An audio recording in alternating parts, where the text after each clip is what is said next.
10. Okay. All right. Let me check the text side. Make sure we're good. We'll roll the show out in just a second. Okay. Let some people get into the house. Okay, we got 3. Let me see if the sound's all right. Yeah. Let me check the text side. Hello, Deborah Denori. Honey Borden's in the house. Matu Ra. Got 4 people in the house. If these shows resonate with you, please share. I'm going to share it through the Soulogy network, and then we'll roll the show out. We've got a very, very special guest today. A Soulogy auntie is in the house. Yeah, baby. There we go. No holds barred. Yes. No holds barred. This is real-time intel from the human experience. Yes. Human is the hero.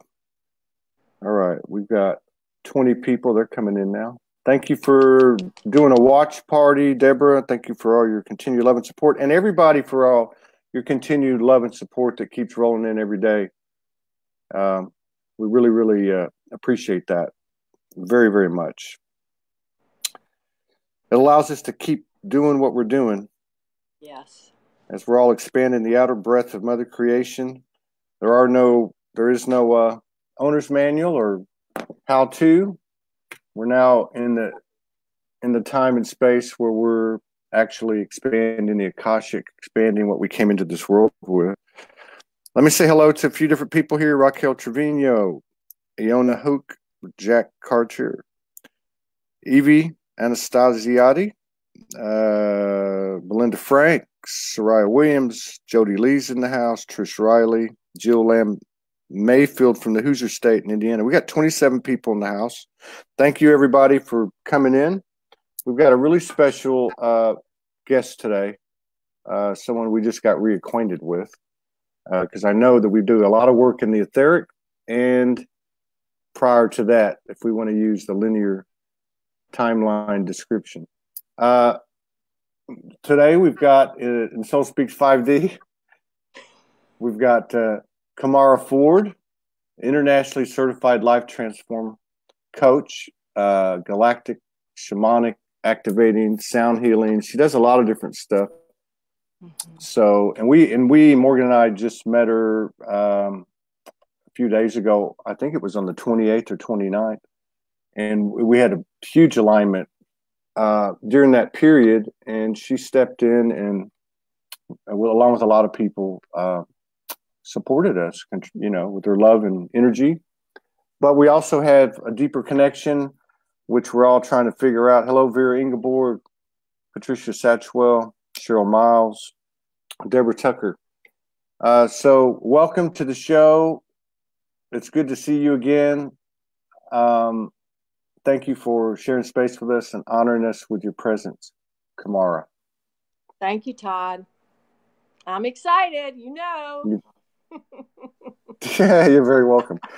You're very welcome. I can always tell the most balanced, and not to take anything away from anybody, but they're so loose, those souls, many like you who've been doing this for a long, long time. And I'm sure learned a long time ago what we're all starting to learn, which is you got to laugh a little bit. You can't take everything so serious. We do have a very serious mission, but it's we got to laugh about it a little bit. There's a lot of wisdom in the humor. I wanted to start with, you sent me a YouTube link of a presentation you did in Sedona. Yes. And watched about the first 2 minutes of it, and I got to catch the energy of this.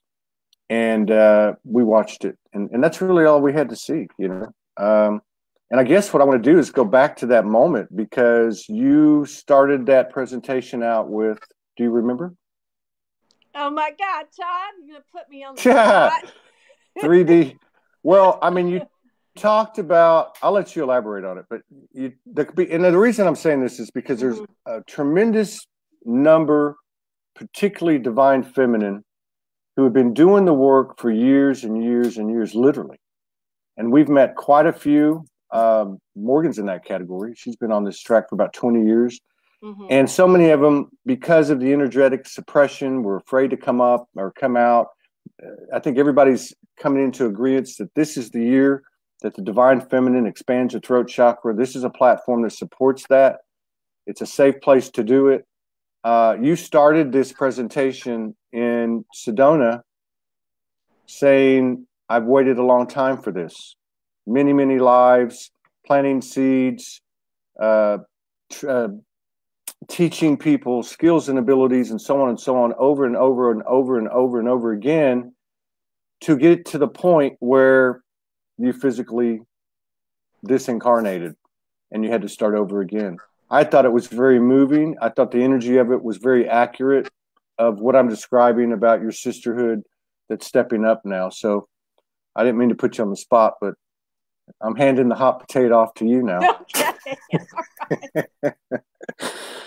Oh, yeah. Okay, so are you going to ask me the question? Yeah, the question. The question, when did you wake up? Yeah. Yeah. When did you wake up? Yeah, I'm sorry. I forgot my own protocol. Well, ever since I was a kid, really. And I grew up, thank God, when there wasn't a lot of stuff to worry about. And yes, I'm on. And I was a tree climber and was always outside and stuff like that.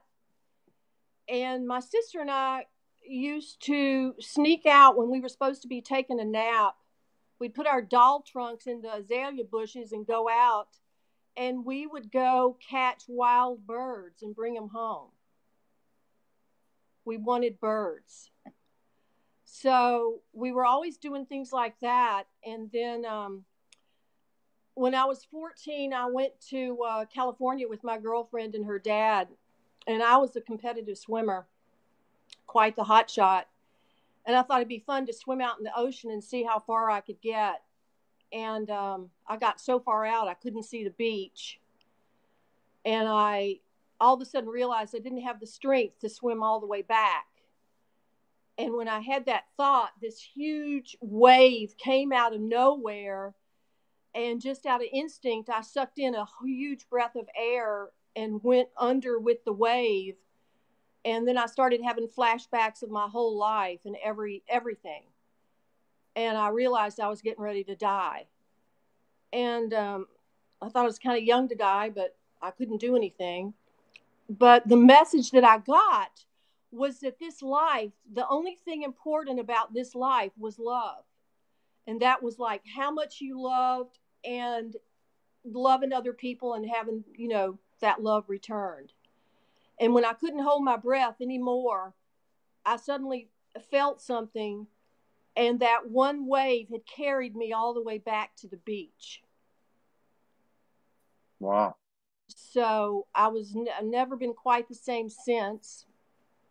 2 years later, I was walking to class. I was in high school. Looking back on it, I was depressed because I realized how different I was from everybody, my family. I was just very different.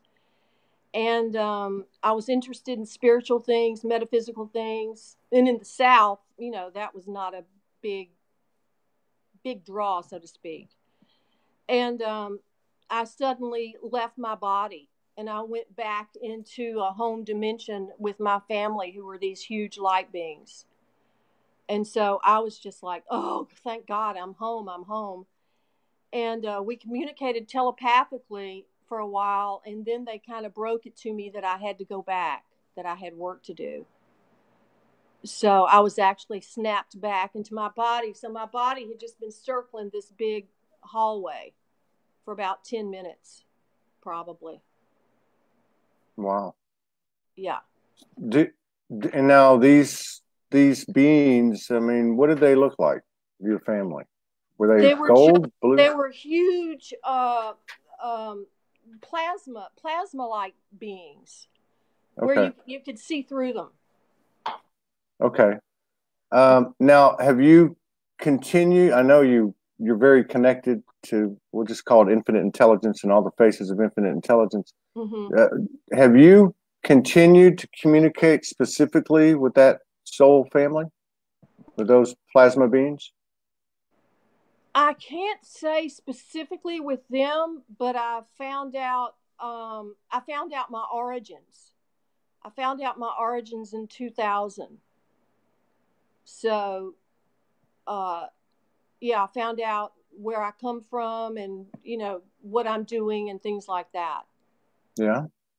So, So where did you come from? where'd that come from? So, Yeah. my name is actually Harasha 2A. I'm Oraphine. I'm a golden being. Step down from there, I am Elohim. I've got this. Can you see this right here? Yes. Yes. Okay, this is Yes. my symbol. My symbol is the pyramid. This is an emerald with diamonds. This is like a 3D representation of a Merkaba, and also that I am from the Azurite Temple, Melchizedek Cloister. I'm also Pleiadian, Syrian, and God knows what else. Irish, Cherokee. Yeah. Hellraiser. Galactic mutt. We're all galactic mutt. True. Yes. Yeah, true. But there seems to be some significance. To me, the lineage is more like the path. It seems like I was it you that I had mentioned Aldebaran about? Yes. Yeah. So, and I said, well, let's talk about it. But so I had first gotten serious, and Morgan very much Pleiadian, and I knew there was some type of connection there. And then we came down here, and about 2-3 weeks ago, when we had that portal appear over the house we were staying in, I started seeing Orion's belt, but particularly this star, which ended up being Aldebaran. And so it was Sirius to Aldebaran, which is Alpha Tau, the eye, that actually cast the light onto the Pleiadians for their birthings. So, and again, this is kind of a literal thing, but energetically, I knew there was some type of thing. Then I saw you put something up. I don't remember how it happened, but all these things are connected. The connectivity is what you're talking about with the gold beings. Yes, rings true for what we've been experiencing, and also Orphine. Without getting into all of it, because it's not really the story. It's just the energy to the signs, the guideposts, the synchronicities. So now, I know you've been in this a long time. Yes. And what really struck me in that presentation was the energy of, God, I've waited and waited and waited for this. And that's what I hear from so many of your sisters. What's that all been like? Did you, when you were in high school and you had that out of body and you met the plasma beings, did you ever go back into 3D and have a normal life, quote unquote, and like so many did? Or did you? Because Todd, there was nobody for me to talk to. And even when I was traveling, when I started really traveling around the world in '87, and they sent me to a Mayan temple down in Mexico, Palenque, for the harmonic convergence. And I wanted to share this with people because I think it's so important. I got there and I realized as we were driving up, oh my God, I've been here before. I know this place. And I actually was surrounded by men who knew they were there for a purpose, but they didn't know what. And somehow I was able to guide them in ceremony and tell them what to do and how to anchor energy and how to meditate and things like that. 1987? 1987, yes. Wow. So I was at the tower over on the palace. And there again, these like 4 or 5 men came up and said, help. Oh, I'm here to do something. I don't know what to do. And I said, I know what to do. Come up, follow me. And I said, sit here, sit there. We're going to do this. We're going to do this. We're going to do this. Well, there was a young couple up there sitting on this table. And I thought, okay, well, either they're going to be okay with whatever I do or they'll just leave. And they stayed. And when I turned around, when I was finished doing the prayers and the meditation and the sound stuff, the woman stood up and she turned into a man. And I almost lost it. One of the guys from Seattle followed him down. And as we're sitting there, all of a sudden I heard, oh, we're on sacred territory. We need to take our clothes off. So we all stood up and we just took our clothes off and then sat back down. And when Ron came back up, he laughed and he said, well, that was the local medicine man. And he just told me we were on sacred ground. We need to take our clothes off. 1987. 1987. So on that day of the harmonic convergence, there was a storm. But it didn't hardly rain. It was just like there were clouds in the sky and there was all this lightning and energy, but really not rain. And I thought I saw the outline of a ship. And it turns out that the being that I met that did the shape shifting was Quetzalcoatl. That's the Mayan god. I was going to say that's the Mayan god. Yeah. Yeah. So I hung out with him for 3 days. I hung out with him.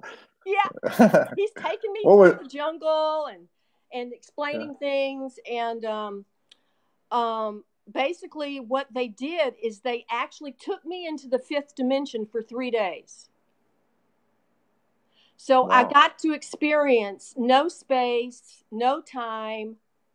I didn't have to eat. I didn't have to sleep. And was just filled with all this energy and filled with all this light. So I thought that the whole world had changed while I was gone. I thought that everybody was in the 5th dimension then. Wow.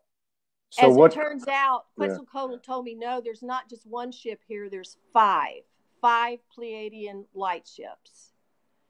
And what I found out later after that is that they were my ships.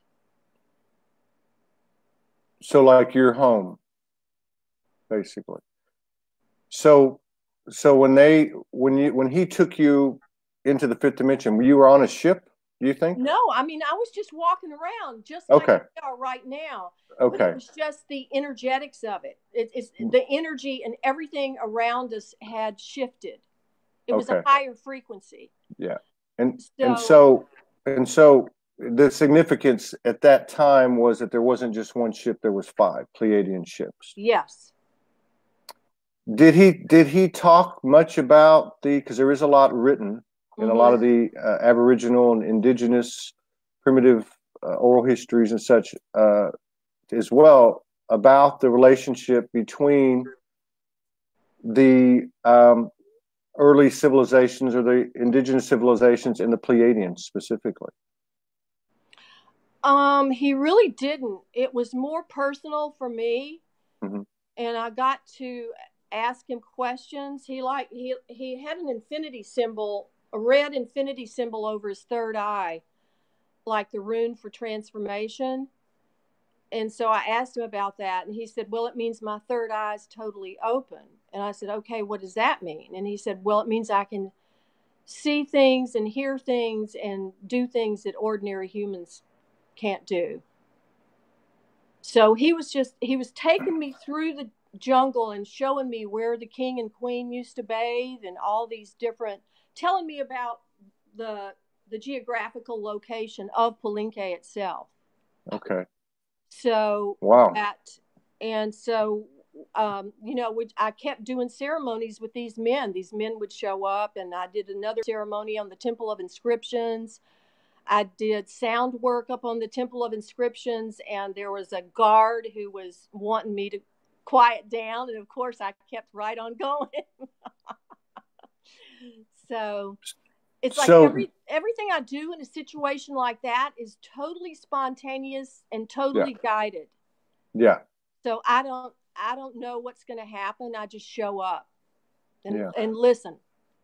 So this is 1987. Yes. And you've got no one to talk to unless you go to a sacred site and a bunch of people show up and shapeshift. Yeah. So let's I'm sure that there's many stories. I know there's got to be if that was happening that early. Yeah. Just based on just even the little sequence of what you told me happened last night. Yeah. And so, I mean, you didn't have anyone to talk to. How did that all start? I've had to wait. What I'm trying to tell you is that I've had to wait until the consciousness started to rise. They even at one time when I was living in Boulder were preparing me to write a book, and it was Michael and Jermaine and Katumi and all types of people who were coming through helping me write this book. But I was getting so frustrated because it seemed like humans were so slow and that there was such a big time lag, for consciousness and people to be waking up. And finally, Michael told me, he said, okay, Kumara, what happens if you have all this information or you have this whatever to deliver? And he said, and the people are not ready to receive you. What's going to happen? And I went, oh, shit, nothing will happen. If there's not an opening or not a receptivity. Yeah. And so, I'm not well known for my patience. Yeah. But there again, I've been on the planet since the beginning, Todd. I've lived in every civilization. I've lived in every culture. I've been a man. I've been a woman. I've been a killer. I've been a healer. I've been all of it. So when did you start what? I'm doing it on about 3 or 4 other planets simultaneously. Yeah, we're going to have to talk about that. We're going to have to talk about that because multidimensionality is becoming more and more part of our life. I do these shows, and they're, I did one yesterday morning with Linda Scott, and it was a multidimensional. That woman blew me away. I'm telling you. Well, I think I wrote you. I either wrote you or her, and I said, you just blew me into the middle of next week. Yeah, well, that's saying a lot in 4 different planets, right? But the thing is I noticed I used to be that I would hear 2 voices or see like a higher self and then the person I'm talking to. As time's gone on, 800 episodes, it starts to get like with her, there was. So this is our lives. Yeah. Your existence is consciously. You start to see. When did you? You're cutting out on me. Okay. Are we good? Okay, I can hear you now. Okay. Just bear with it. We'll get the energy right. All right. We got it. It's on my end. The weather. So I've got all these shoe giants right here by the phone. I just put my healing hands up. That's what I always do. Okay. So when did you start to find people to talk to? Was it on the internet? Was it 2012 when you were starting to see some results or some evidence that it was happening, or what you've been hearing about what was going to happen? Yeah, probably a little bit before, but still I would have people like, oh my God, you're so far out. It's like, and a lot of people, when I would start talking, especially about some of the galactic bits, it would scare them. They just kind of like scatter. So, yeah. It sounds like you got the galactic line, the main line from the galactic almost right away. Yeah. But of course, I still, it hasn't been continuous. Because I got married and divorced and married and divorced and married and divorced and, had a a child, and I was a yoga teacher. I went and lived in a female ashram in Los Angeles. I was initiated by Swami Satchidananda, and it was Grandmother Twyla Nitch, who's a Seneca elder, who told me to start singing, and that's when I made the CD after I met Grandma Twyla. So I've been lucky to meet some people who recognized me and could talk to me and, tell me some stuff. And Grandfather Thomas Banyaka, the Hopi elder, I got to meet him when I lived in Boulder, and I went to the Hopi reservation and, visited there. And so, I just go wherever I'm guided to go. And in 1994, when I met my last husband, he was doing a spiritual path called Lion's Path. And I left the house and didn't have any clients so he could do this, because he used to meditate in the bathtub. And when I came home after 2 hours, I just kind of like peeked in the doorway. And when I opened the door, he was still in the tub. Todd, he was glowing, and he looked visibly 20 years younger. I mean, I was in a state of shock. And he said, well, Metatron came in and was my guide. He said, you better sit down. I've got some stuff to tell you. So I went and got a legal pad and sat on the commode and started taking notes from Metatron about everything that we were going to do. That we were going to go to Egypt, we were going to go to Peru, we were going to go here, go there, that they wanted us to anchor energy for the East Coast, that we were going to be moving. They wanted me to leave Boulder. I only had a couple of months to leave Boulder to go back to Alabama where he lived, and I didn't want to stay in the South. I was done with the South. So we wound up in North Carolina on top of a mountain. And we had an organic garden and fruit trees, and I used to do flowers and, go all over the Blue Hills, Blue Ridge Parkway with my dog. My gosh. And we had clients. We had a guest house up there that looked like a little spaceship. And we had people for a while that flew in from all over the country doing workshops with us. And, yeah. And that was in the 90s. How did they find you? Well, we were traveling with some folks, and we were, Zara was a chiropractor from Dallas and an energy healer. And he was an energy healer before anybody knew what the heck it was. But he was amazing. And, so my background was doing cranial work and, bringing in these different, the sound work. And I started working with the crystals, and I built a large spa. We built a deck and these Christmas trees, and we had the largest spa in the state just about. And I had my amethyst and my emeralds in there, and I used to float people in there and do the healing work in the water. And I do that down here. I take people into the ocean, and I do healing work and sound work in the ocean. Wow. So what's it been like to see this evolution, especially over the last even few weeks, but certainly the last 18 months? I'm so happy. I just can't tell you. I mean, I am just so fucking relieved. Oh my God.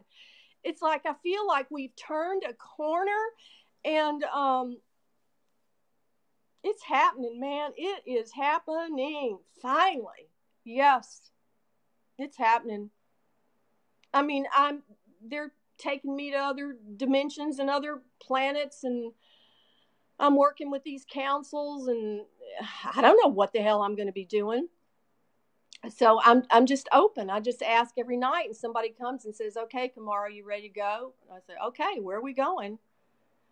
So I went back to Venus a few nights ago and connected with Sanat Kumara and part of my family. And oh my God, it's just like mind blowing, because they're thanking us I mean, they're so grateful for everything that we're doing, for anchoring energy here and for bringing the love in and bringing the light and everything, you know, that is the essence of who we are, and you know, sharing it with Gaia and the planet. I mean, I'm thrilled. I'm just thrilled. And I just want to tell people who are having a hard time, I just came off the road. I've been living with other people and doing a lot of traveling almost 2 years, and it was a rough period. Um, yeah, and I'm now in my own home and able to do things. Uh-oh, Todd, I lost you. Uh-oh, what happens now? Whoa, where'd you go? Just keep going. Okay. I your your your enthusiasm sent an energetic lightning bolt through, and I had to switch over to Okay. another. But we're good. No, it was. I was listening to you. Yeah. Just yeah. I mean that wow. That's And powerful. so it's like now I'm reaching out to people. You know, like when I realized I wanted to help you and Morgan, I mean, I just did it. Yeah. And I am, you know, contacting certain people like Judith Kuzel and Amanda Lawrence and uh, what? Lawrence Wendell. Yeah. Anybody that I feel like I'm saying, hey, want to come visit? Want to come to Florida? Want to hang out? Want to do some healing work? You know, it's like I am out there. And I'm still doing the ceremonial work. I just opened up a new, well, I say new, it's old, a temple here in Florida on the 21st. We Wow. got guidance that this place we were going to in the center of Florida, Bach Tower. Oh my God! It was an old priestess temple. It used to be an island. It's the Yeah. highest point in Florida, and this tower is like 200 feet high, and it's made out of like pink granite, which is Mother Mary, the Mary energy, the goddess energy there. And so I took up my crystals and a couple of my friends, and we did ceremony there. And so basically what they've asked me to do is to reopen some of these temples. So I'm reopening the goddess temples and reactivating the magic and connecting up with the other temples around the world, working with the grid work, working with the pyramids because I'm a pyramid person. So that's what I'm doing. So, do you work with your own sisterhood network or network of people, or do you work primarily alone? I'm usually working with just a few people. I've got a good sister here who lives down in Punta Gorda, and she and I get information and share information and guidance back and forth. And one of the other things we've been guided to do, and especially her, I've been doing it for years. I like to go into a Catholic church when there's nobody there, and I do the sound work and I shift the energy from the patriarchy into the divine feminine. And I started What doing that when I went to Solara's angelic reunion in Snowmass years ago. I had a friend who was a Catholic priest, and he was kind of a wild child, and he took me into the Benedictine monastery there, and I shifted energy there. wow.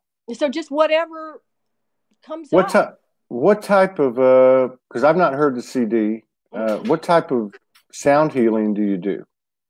Is it like harmonic light language, or is it tonal?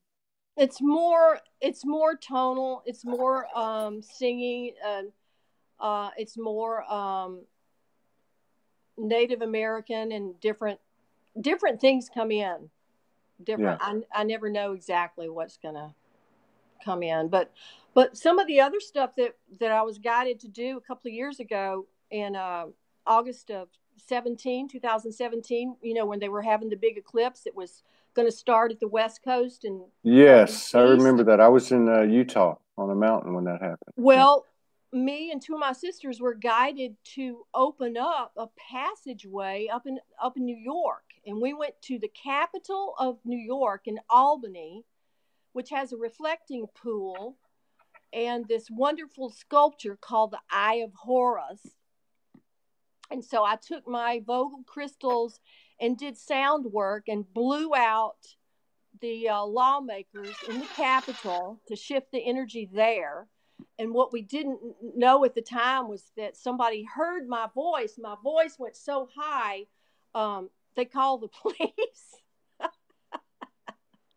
So the police were in their little carts. And of course, we were off putting crystals in different parts of the place. But then we were guided to go to Fire Island because there's a forest there. It's an ancient forest. We did work there. And then we went back to this little place called Iona near a nuclear reactor site. And this nuclear reactor was being shut down. And so we were shifting energy there too. Wow. So that's what we did prior to the eclipse, to like open stuff up. So you made the remark that the last couple of years, I think you said you traveled a lot and it wasn't that easy. One thing that I, that I see in you is that you've had all this information come in and all this recollection, memories, skills, and abilities, but you still are very human. Totally. And the human is the hero, baby. That's right. Somebody said that. Yeah. Yeah. But, so, I mean, because a lot of people would look at, someone like you and say, well, they're just walking around in 5D all the time. I find that the people that say I'm walking in 5D all the time are full of shit, basically. Excuse my French. Yeah. Regardless, and I'm not taking anything away from the level of information that they're getting or the volume of information they're getting. But right. Now, was that a struggle for you to hang on to the human with all of this information coming in for so long and so frequently? It's been hard to sometimes not go through periods of depression, of sadness, because it seemed like everything was going so slow around me. Because, the galactic parts, everything is spontaneous and instantaneous. And so coming back here, it's a challenge because it's like, you're walking through split pea soup, waiting for people to wake up. So, yeah. But anyway, I wanted to tell you something, another quick story. When I was living in Boulder, I wanted my spiritual name. I wanted to know who my spiritual name was. So I was actually taken one day to my council, and they were like my advisors, and they told me my name, and they said, well, you're going to be through on Earth soon. Where do you want to go next? And I went like, oh boy. Oh no. Have you gone again? Oh, Todd, did I get too excited? Hello? Todd. Oh. I'm not sure what to do.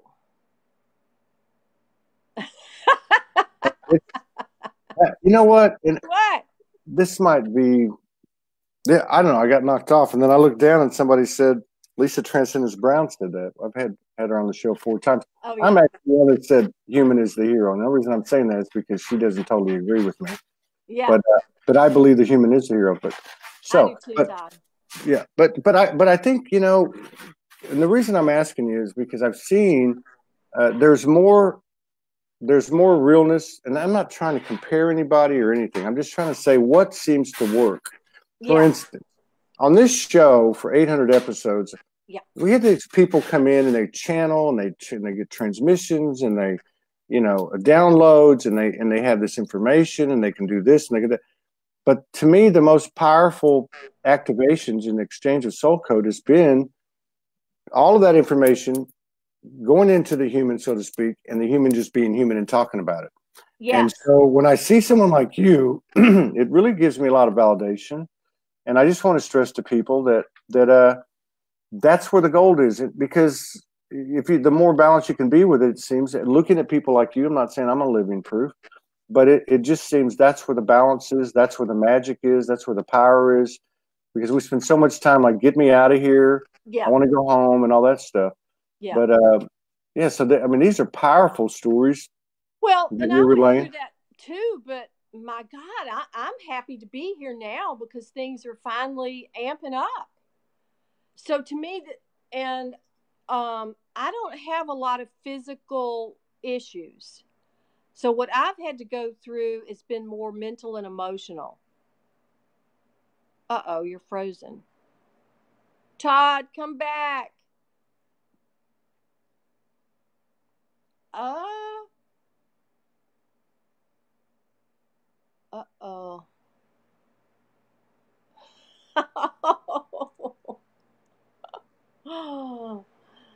Oh, to me, I want to play with people. Todd, come back. Come back, little Sheba. Are you back? Yes, I'm back. I'm back. Yoo-hoo!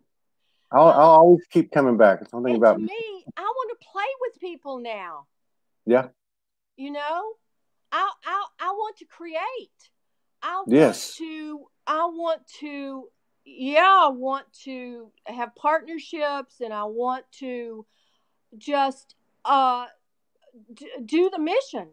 But I want to do the mission, with people I love and people I trust. And for God's sake, somebody who's got a sense of humor. If you don't have a sense of humor, Jesus, you're on the wrong planet. Yeah. You know? I think that was my biggest wake up call when my journey started. I was walking around the streets of Houston night after night, and one day it popped in and just said, you gotta stay. And I didn't laugh for 10 years, and then from that point on, I started to laugh a whole lot. Yeah. So, I want to talk to you about a couple of things. I mean, there's so many things we could talk about, but I'm hoping we do it again, baby. We will. We definitely will. There's no doubt about it. All right. Somebody just said, fuck yeah. All right. So Yoo-hoo! That's another thing I noticed about these. I'm getting hot. Can I start taking my clothes off now? You know what? You can do whatever you want to. This is Soulogy. That's never happened before, but anything can happen here. Okay. So like one of the things that's happening right now, at least from my perspective, and what I'm seeing in my own interpretation, with the work I do and in this incredible divine union that I'm in, the work that we do. I love your wife. Oh my God, I do too. She was laying in bed this morning asleep after putting up with me snoring all night, and I actually just stood over and stared at her. I even took a picture. She was clothed, but I mean, I just took a picture of her. I occasionally wake up and stare at a certain person too. So yeah, it's amazing. But there seems to be this dynamic happening with almost like the forgiveness of the. I'm just going to try to put in the best words I can. The forgiveness of the masculine wound, or forgiveness of the masculine, or something from both genders. And I see it as a precursor or a prerequisite to this incredible explosion of divine union energy, whatever that looks like and whatever forms that takes. What's your take on the power and the place of divine conscious union, that energy? In what's happening or what's to happen? It's everything. It's how we create planets. It's how we create universes. Is when different beings with different energies come together to create universes. And we've forgotten, basically, or we've been shut down. Yeah. Or, our DNA has been sucked out and manipulated. But to me, it's very important. and I don't know everything about it. As a matter of fact, that's why I kind of initiated for you and Morgan to have that conversation. I wanted you to, give me some information. So, it's so powerful. It's powerful. It's sacred. And what has been coming to me is that it's the divine unions, the couples who really come together and are going to really open up as when two become one, and that we have the ability to channel this love, this frequency into the new earth grid. I mean, I think it's majorly important. Yeah. Yeah. I haven't really experienced it yet. I want to.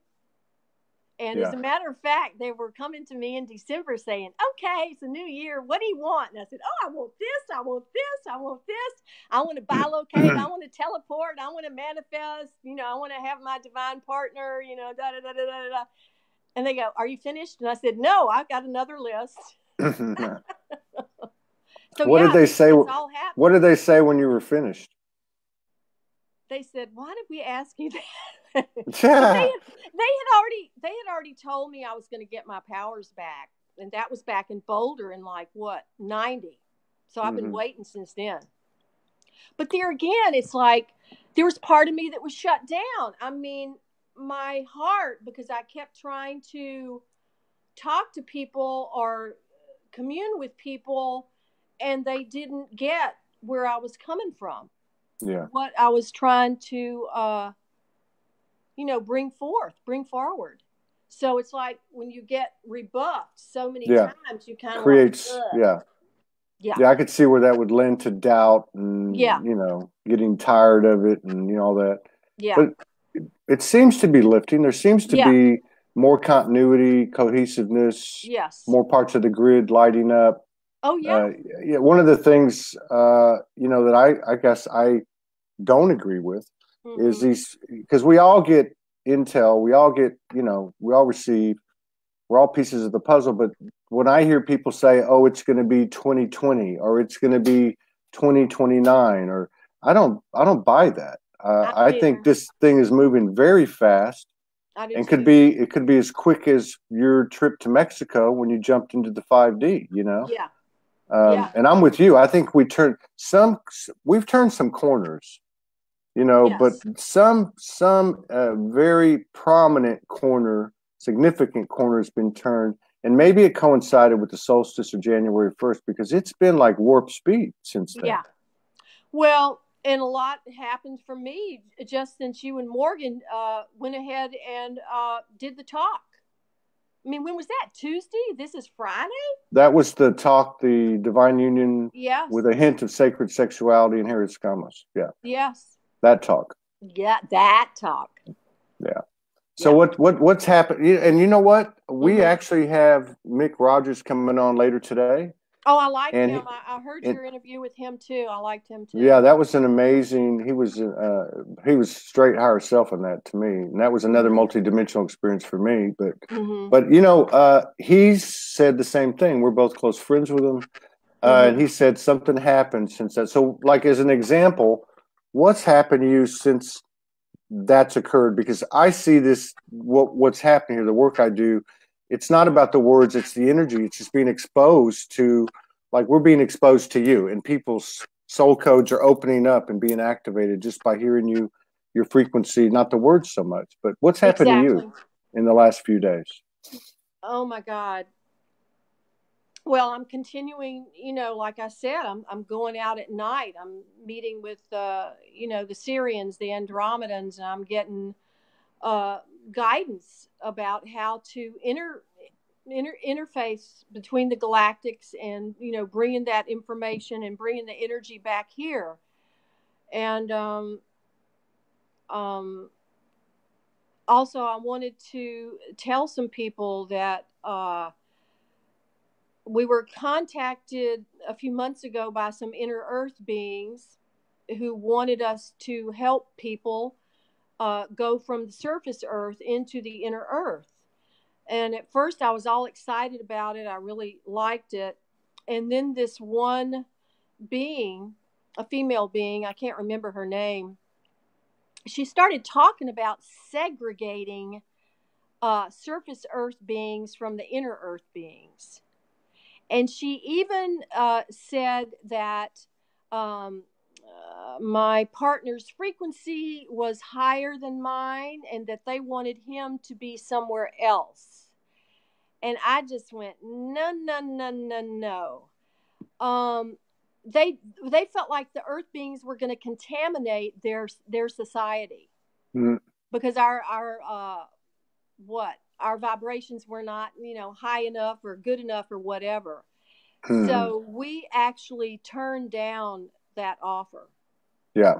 So I want to tell people, be very careful who you align yourself with and ask questions about what their intentions are. Yeah. Yeah. And that's what I just got out of what. And that goes for the councils. That goes for galactic councils too, because sometimes we disagree with them. Yeah. And we tell them, hey, it's not what you're experiencing up there is nothing compared to what's really going on down here. Yeah. Yes, I love what you just said, because regardless of where we're at, sovereignty is sovereignty. Yes. We are on a special mission in an incredible, unique free will environment. We're doing the work. They're not, I used to have this conversation with Michaels and whatever emissaries present themselves to me. And I'd say, hey, I'm the one now doing the work down here. You're not. Exactly. Yes. So I think, we need to understand, regardless of what we might encounter, first of all, nothing has power over us. It doesn't matter if you're conscious in the human body with little recollection of your other multidimensionality, or you're in a dream state or a lucid dream or traveling through the cosmos. We are that. So I think that's a great point that you made. Yeah. And, especially being as creators, we're taking a very low density realm and converting it into I believe the highest potential expansion the universe has ever had, which would only make sense. Yeah. And I want to say something else too, and I might get in trouble for it, but so effing what? I love Unity Grace. Oh my God. I've listened to her love streams, and I love Lawrence Wendell. But I am of the feeling right now that we still have money and we still have things to do on the planet. And as long as I am doing the work of the Creator, then I'm ready to be gifted and to have some fun with my job. And I am going to continue to give. If I have the opportunity to give and to share, I am interested in using money as long as it's available. Yeah. And I deserve every dollar I get. Yeah. And I'm constantly moving stuff around. And to me, that is one of the ways of sharing love. Yeah. And I love that. I love that. Can you hear me? Yeah. There's a little bit of a lag. I'm not trying to interrupt you. All right. Okay. So I absolutely agree with you.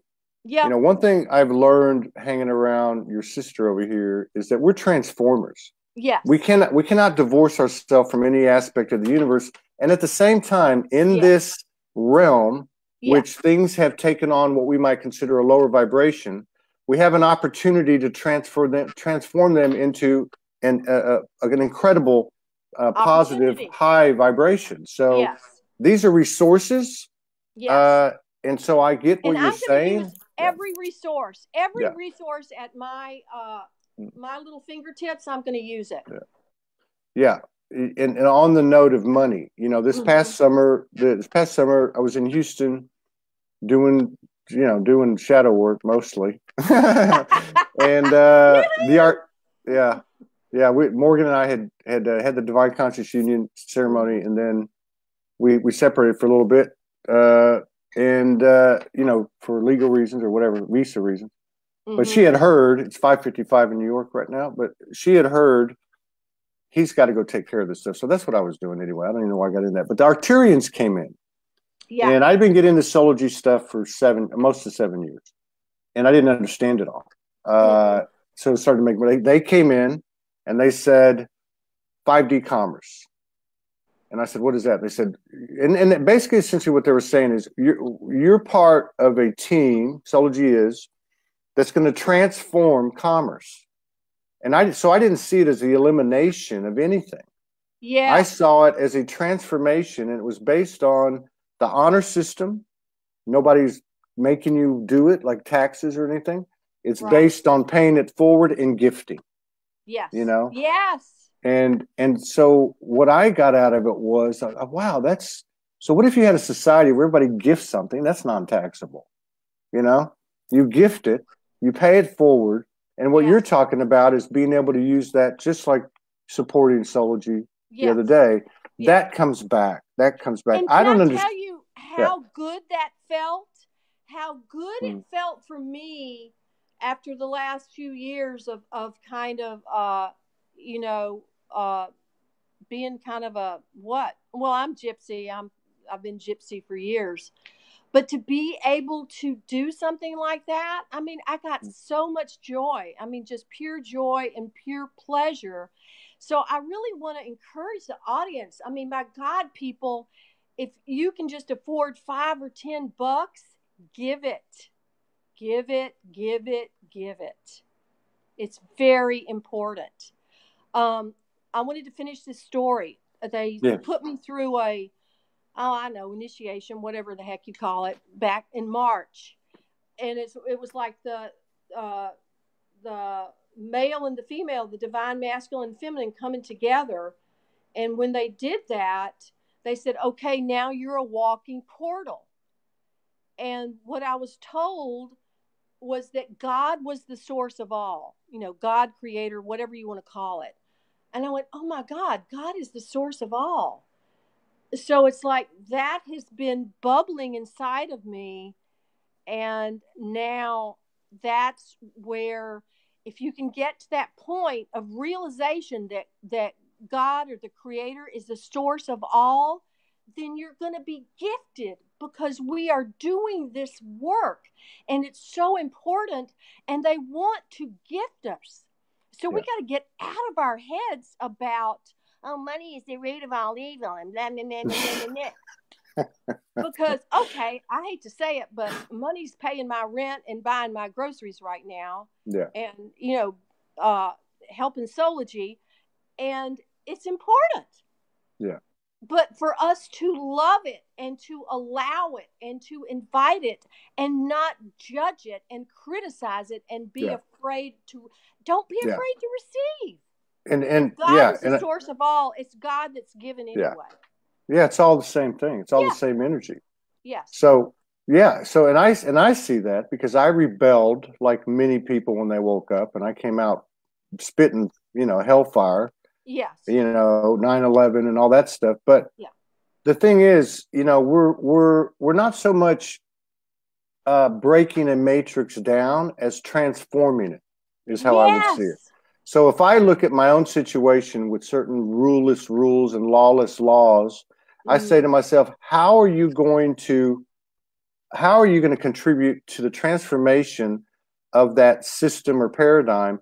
And I'm finding myself doing more and more of that on an etherical, energetic basis, and also with keeping the alignment in my heart, which is what I wanted to move into with your experience, and even with the comment you made of the last couple of years and your humanness.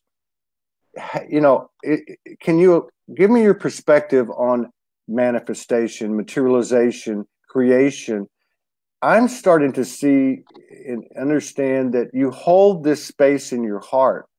There's no thinking to it. You just hold this space in your heart, and you have the action of faith, which is kind of what you're talking about with paying it forward and that. Can you give us your perspective on that? Can you elaborate on that? Well, I was touching on it with that activation, and that is that if you make the commitment that basically you're here on earth, and I say I am the eyes, I'm the voice, I'm the ears, I'm the hands and the feet of the Creator. Where would you like for me to go today? How can I serve? What can I do to make it better? And of course, recently it's like, okay, keep unpacking your boxes. I haven't even hardly been to the beach, but I know that, like, going to the tower to do that ceremony. Okay, I stopped what I was doing, listened to the message, and we went. So I still will stop whatever I'm doing, if I get the guidance to, like, go to the beach, talk to the dolphins, and do some clearing of the red tide. Yeah. So it's like whatever. For And so it's like, how do you want to create your job on the new earth? And to me, it's like, dream big. Dream as big as you want, and everything is going to start to come into alignment, because there again, we're into this higher frequency. So a lot of the old crap, a lot of the old fear and the judgments about money and things like that, they're gone.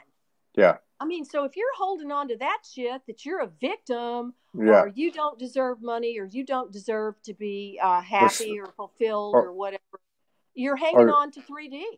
Yeah. Or something is working against you, or even that something has power over you. Yes. I'm starting to see a shift in that. And I get a lot of messages from people, and they say, this or that about the financial system, or about galactics or archonic energy, or whatever it is, because it just all has a different face on it. And my take on it is real simple. Nothing has power over me. Exactly. Nothing has power over me. It's I am that. So I don't know. The other thing I see happening too is the sacred wisdom is becoming simpler and simpler. I'm not saying it's easy, which is, I want to lead into another question, but it seems to be becoming, it's not that complicated. No, it's not. It's not that complicated. We're coming out of an overcomplication, too many complexities, and we're moving into a simpler. I was going to say, now I forgot what I was going to say. Oh, I know what I was going to say. There's a lot of people, practitioners coming on the show saying many people are waking up now. Okay. Many people are having Kundalini experiences and such and such. One of the things I think that people kind of struggle with has been, oh, she can do that and he can do that, and that doesn't happen to me. And it does, you know what I mean? And I think the universe speaks to all of us in our own unique way. We just have to kind of understand, is this what I'm hearing? Totally. and shut the monkey mind out. Yes. Now, in your experience, does the communication become clearer and clearer? And how do you sustain and expand that level of communication, if so? I am still having to focus, and ever since Tuesday night, when I would go out, I would wind up talking to you and Morgan, and they'd say, "Kumara, come back here." I go, "Oh, I left. I did it again." So it's a continual process for me, of meditation, learning how to focus, grounding myself, getting out and walking in the woods, going to the beach. And what I've learned to do, because I have been tricked a few times, which is not fun, is if there's somebody that's coming in to talk to me, it sounds funny, but usually I recognize their voice, even though it's silent, it's telepathic. But I ask them if they come in the name of the Christ, if they come in the name of the Creator, whatever. And if it's another energy, they'll pop right out, because they won't say it. Yeah. So that's real simple. You ask, do you come in the name of the Creator? Do you come in the name of the Christ light? Yeah. Simple. I have a message here on Soulogy One Studios in the mailbox. And it says, it's from a friend of yours by the name of Rob Michaels. Okay. Yeah. He says, and I hope he's listening. He might be listening on that page and not be able to message for anyone who's watching, if you want a message or comment, you have to do it on the live from the original page, which is always my personal page. Now, but anyway, he was smart enough or connected enough to actually, let me pull it back up, actually send a note. He says, "Hi, I'm here," by the way. Mm-hmm. He says, "Ask her about energy reconstruction." Okay. Energy reconstruction is this healing modality that Rob developed himself. He's writing the book on it, or actually rewriting the book on it right now. And it's where you're actually, and I've been doing it with him and without him over the past year. He's been training me. And I have learned how to work with energy, bringing it up through the sacral, and actually able to help people balance their polarities, and actually also help people pull out, little negative travelers that sometimes attach. And it's just a healing technique that he is pretty much perfected. He's working on people right now, people who have severe health issues like cancer and things like that. So it's really powerful. And sounds like it. Yeah. It's one of the first times that we worked, he brought Kuan Yin into the room to work with us, or just to show me. And I almost fell over with the power of that energy. Yeah. So we were with the lady that was my roommate at the time last year, working on her. And for the first time, the Arcturians came in. And we actually started doing something called a soul swap. So the Arcturians want to help. If they see that you're dedicated, you're on the mission, you're putting yourself out there, they will actually come in, and if the person will allow it, and we always ask the person ahead of time, or while the healing session's going on, if they want to do a soul swap. And the Arcturians actually come into the physical body and do healing work while you go to like the spa, the Arcturian spa. And sometimes they'll stay with you for a few hours, and sometimes a few days. Mm-hmm. So it's an amazing, and I mean, the first time I did it, I didn't realize it, but he wasn't feeling too good. And so he told me to take over the session. And that's when they came in the first time. Wow. So it's like there's so much. I mean, our potential is unlimited. There's no limitations to what we can do now. Well, and yeah, exactly. Yeah. Well, it is. And again, it is getting simpler, like the rules of the road, but there is opening up what to the human mind might be further complexities, which is, how does this all work? We don't need to know all that. But no. what I am seeing is, and talking to practitioners, a lot of them on the show, is that there has been a change. It's been like a transition or a new level. The yogi guru kind of thing is over, but to put into the healing part of it, is that the healers are just basically teaching, if that's the right word, those to heal themselves, to go to that magic place, to go to these, I don't know how to perfectly explain it, but yeah, there's a lot of people who are able to be a very strong conduit of a certain level of consciousness, which obviously that code has been opened in their own field. Yeah. Morgan likes to use the example of, she received and long ago. You just have to have the desire to do it. Yeah. If you have the desire to do it and to help somebody, it's like, if anybody ever asked me Todd, if you're ever to ask me, hey, Kumara, I need help with this. Can you help me do this? I will always say yes, whether I know what the hell I'm going to do or not. Yeah. Because I know that just my willingness and my desire to help or to transform is like 90% of it. Yeah. I don't have to know how to do it. That's right. To just show up and make myself available and trust that God, the universal force, whatever you're going to call it, is going to work through me. Yeah.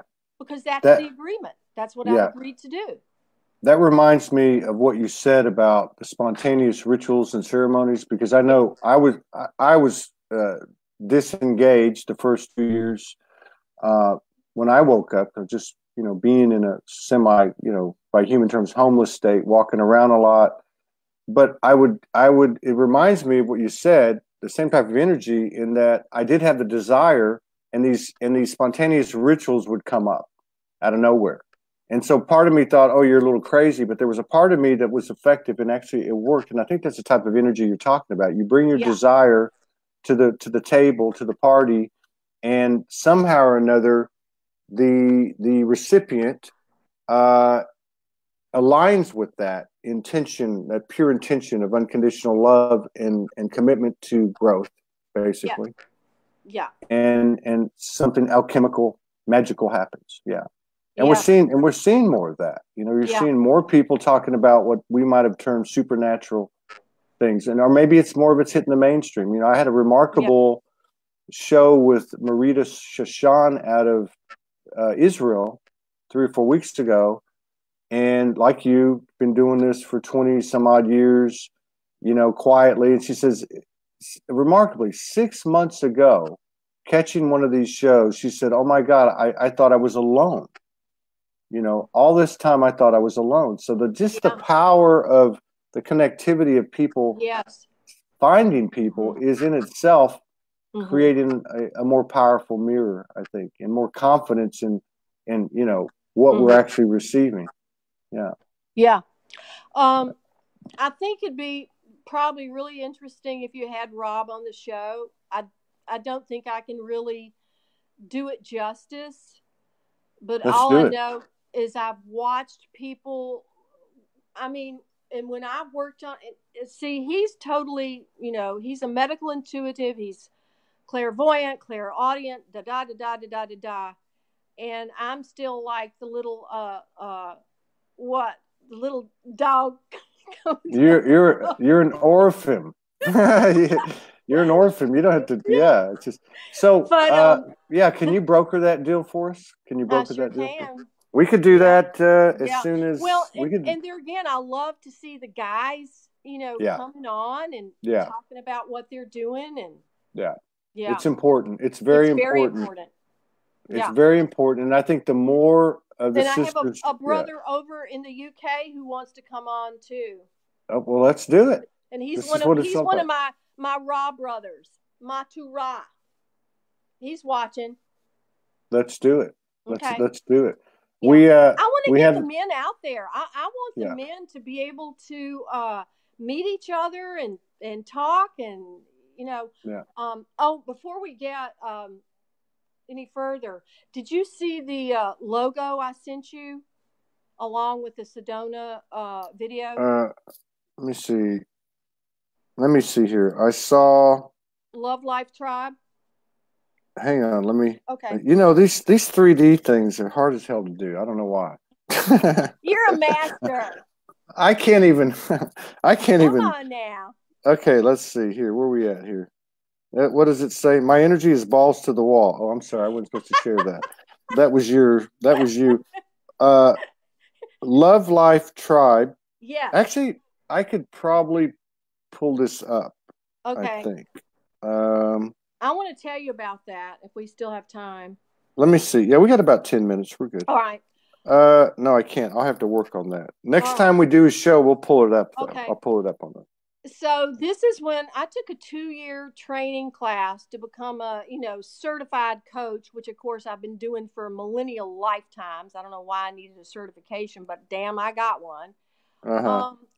And I got this download about bringing in divine business, about doing business the way that we do in the higher realms, where there's like a round table and different masters come and present, what they want to accomplish, whatever.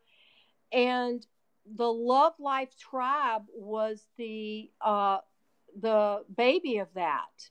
And I designed that logo, and I've got the domain name. And what I wanted that to be was a platform where healers, speakers, teachers from all over the world could come and into a single source. Is Michael Van Patten watching? He is actually. Michael Van Patten is on an airplane to go see his divine conscious partner. Okay. And what is a beautiful fairy tale of a love story, which he's hopefully going to tell us about in the next couple of weeks while he's there. Well, I'm not a tech person. I'm more the visionary person. Mm-hmm. So I don't know the technology that it would take to do this, but to basically use this platform for all the healers and the speakers and the teachers to come together, and for people all over the world to be able to use social media to plug in to finding that particular person, that particular expertise. That is we're aligned with that. Okay. When we say Soulogy is a platform, it's not just for people; it's for groups and initiatives.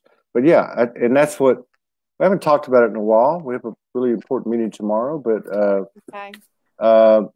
that's what it is. It's like but that's what Love Life Tribe is supposed to be. Yeah. But there again, I presented it. It wasn't for this particular group of people. They didn't get with it. And I saw, huge potential for this and a real need in the world. Yes. And I got shot down, Todd.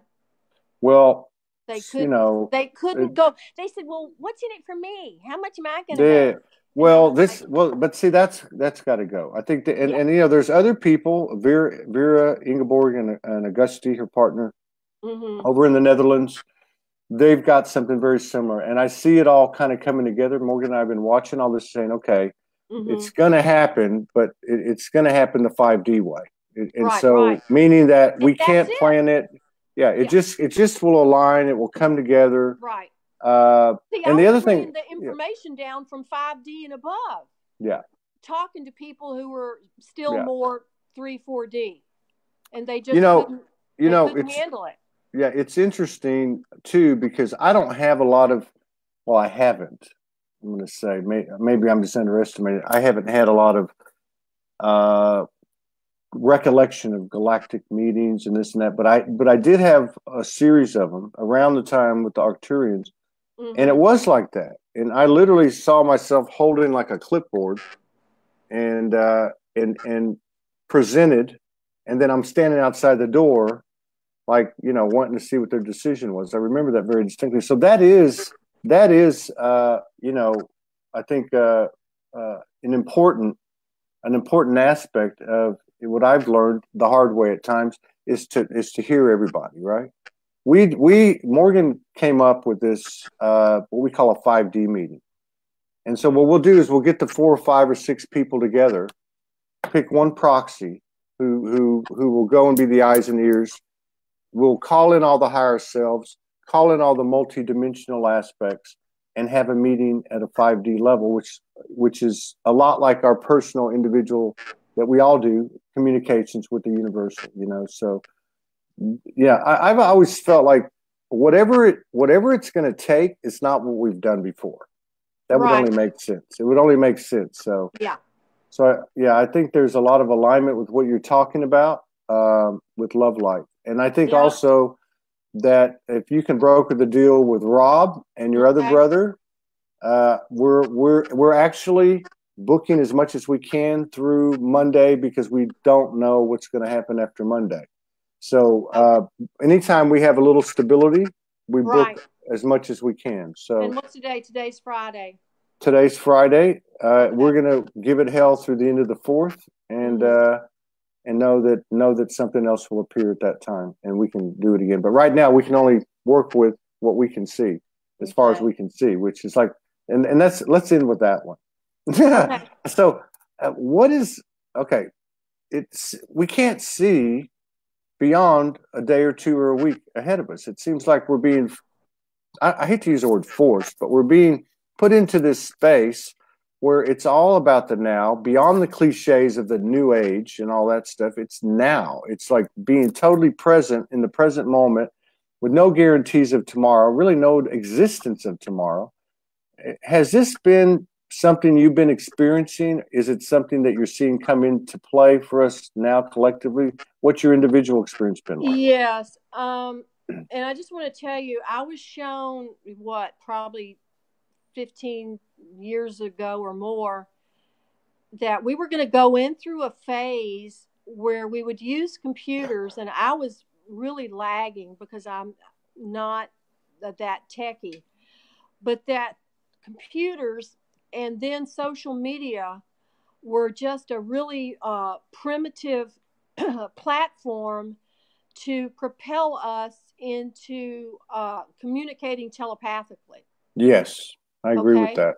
Yes. So, but the other part of communicating telepathically and communicating as a group or a pod or however you want to call it is people have to get rid of their shit. Yeah. The shadow stuff, the victim mentality, the anger, the rage, the living in the past. Because if I'm telepathing with you, I don't want to hear all that shit. You know, I want to hear the shift, not the shit. I want the communication to be clear and as pure as it can be. Yeah. So, Todd, that's what we're going through. Yeah. And I think anyone that's been on, I've been on for 5.5 years, with a laptop. Right. Even before that, And you've when seen I the was changes. yeah, but you send a message. I remember when I got it, you would send messages to these new people, and you could actually feel the energy. People would send images. You see it with people's posts. And so, and what I've gotten over the last few months is, I remember it was probably a year ago. I was told, don't share the groups anymore.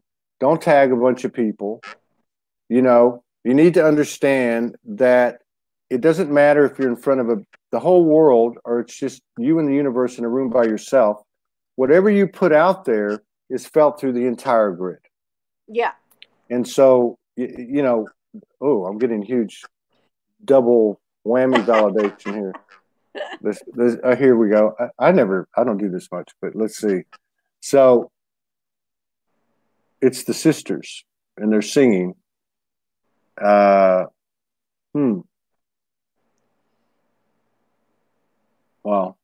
So it's just a message of alignment. It's a message of, right on. You're right on. And in this moment, this is an example. There's a lot of alignment, a tremendous amount of alignment. Do not underestimate the power of one unique and equal soul. Oh my God, I'm getting goosebumps. Yeah. So, I'm getting better at being able to understand what these tones mean, but I just got hit with a double whammy. It was like, wake up, boom. Like the masculine went like a drum beat or something, like a gong, boom. And then they came in. Yeah. I really looking forward to collaborating with you more online and offline. I feel like there's a lot of alignment there. Today's been a powerful day. Set up the two brothers. Okay. Let Morgan know. I shall. Just reach out to her, and let us get to the next place we're going, and maybe we'll do something. Give everybody, give. In a few. Thank you for that. Evidently, we have a couple more shows. I just saw a note from Morgan. We got Teresa LaPrey Rivera, our sister, coming on in a couple of hours, I think, and Mick Rogers is coming tonight, and we've got a bunch of shows coming up. What'll be Saturday and Sunday and Monday. So wonderful. Thank you for your love and support. Thank you, sweetheart. I really appreciate it. We really appreciate it, and everybody else too. Yeah. And thanks everybody for watching. And I hope you'll share this. And if you like it, share it. Send it to your friends. Yeah. That's how this thing builds from the ground up. Yes. All right. You take care. Thank you very much.